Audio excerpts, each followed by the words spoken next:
The United States of America did not begin as a Roman Catholic nation. It was not subjected to the political and economic rule and influence of the Pope and his papal minions. The United States was a nation whose culture was free from the immorality of Roman Catholic culture. The people of the United States were Calvinistic, and they were opposed to the politics of priestcraft. However, Calvinistic culture has been on the decline in the United States for well over 100 years now. The people have become lazy and complacent, and they have turned from their biblical beliefs in order to find entertainment rather than edification. While the people sleep and play, the Roman Catholic Church state has been busy making political, economic, and cultural gains in our nation. One such recent Catholic cultural manifestation, or should I call it an infestation, has been the rise of the Roman Catholic mercenary armies within the United States of America. The fact that mercenary armies can exist in the United States of America virtually unopposed by Protestant leaders today only demonstrates just how morally compromised the church has become in the United States. Where are the sermons explaining the wickedness of mercenaries?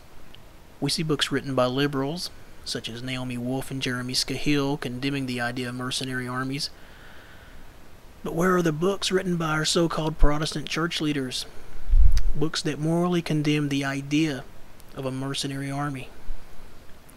Let me be very clear on what the Bible has to say concerning mercenaries and the nations that hire them. Mercenaries are clearly condemned in the Bible. It is a sin to be a mercenary. To hire mercenaries to fight for you, or to develop your own mercenary army as a vocation, is a sinful action. The Bible tells us plainly that the only institution that has the right to raise and use an army is the government. The Apostle Paul clearly says that only the government has the right to brandish the sword. There is no mention of a private individual or corporate industries having this power. The Bible says, "For he," that is the government, "is the minister of God to thee for good. But if thou do that which is evil, be afraid, for he beareth not the sword in vain." Romans 13, verse 4. Private individuals working for an employer who are paid to kill are not soldiers, they are murderers. Historically speaking, when a nation employs mercenaries, it is a sign of that nation's decline. Consider Edward Gibbon's great masterpiece on the decline of the Roman Empire. In the very first volume, which was also published in 1776, the year of our nation's birth, Gibbon speaks of the causes of Rome's decline. Among other things, Gibbon points to the use of mercenaries in the defense of the empire. He writes, "It was scarcely possible that the eyes of the contemporaries should discover in the public felicity the latent causes of decay and corruption. They received laws and governors from the will of their sovereign, and trusted their defense to a mercenary army." The Decline and Fall of the Roman Empire, Volume 1, Chapter 2, pages 65 through 66. Every Man's Library, Alfred A. Knopf, hardback edition in 6 volumes, 1993. During medieval times, during the Dark Ages, when the Roman Catholic Church ruled Europe, when most of the people knew little or nothing of the Bible, mercenaries were commonly hired to fight across the European theater. Mercenary armies were simply a part of Roman Catholic culture. Mercenary armies did well in Catholic culture. They did well in medieval Europe, for national sovereignty did not come into its own until the Protestant Reformation. It is no coincidence that mercenary armies are coming back in vogue as the European nations give up their own sovereignty for a European Union, which is overwhelmingly Catholic. And it is no coincidence that the mercenaries are springing up all around the United States as our nation becomes increasingly Catholic. The President leaves our borders wide open, and our government pushes us into a North American Union.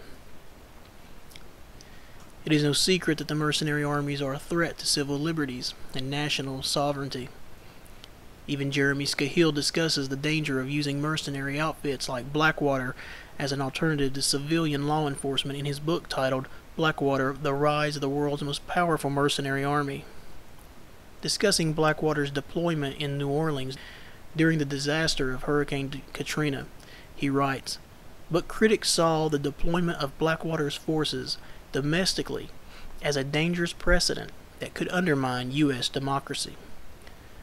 Their actions may not be subject to constitutional limitations that apply to both federal and state officials and employees, including First Amendment and Fourth Amendment rights to be free from illegal searches and seizures.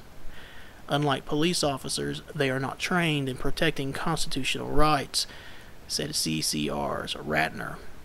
These kind of paramilitary groups bring to mind Nazi Party brown shirts, functioning as an extrajudicial enforcement mechanism that can and does operate outside the law.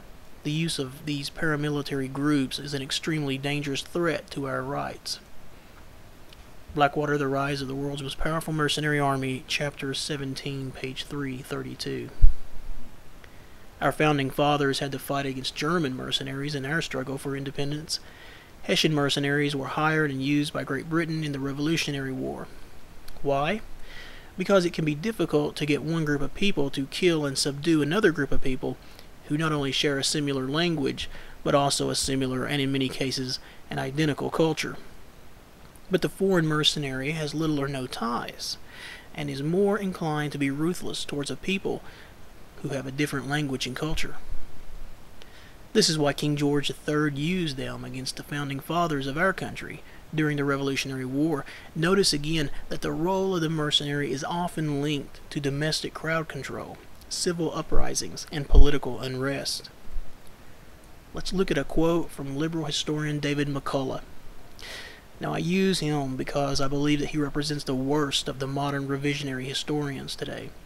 But even he captures the purpose of the mercenary army in the American Revolution. He writes, "In sum, he, George III, sovereign of the empire, had declared America in rebellion.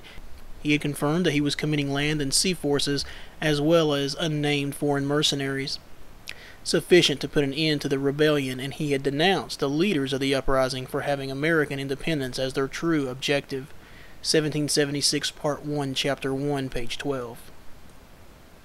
McCullough goes on to quote Major Stephen Kimball, a loyalist serving with the British Army, describing the Hessian mercenaries to be, I quote, "outrageously licentious and cruel to such a degree as to threaten with death all such as dare obstruct them in their depredations. I shudder for New Jersey." 1776, Part 3, Chapter 7, page 260. We'll continue the examination of these Catholic mercenary armies in our next segment.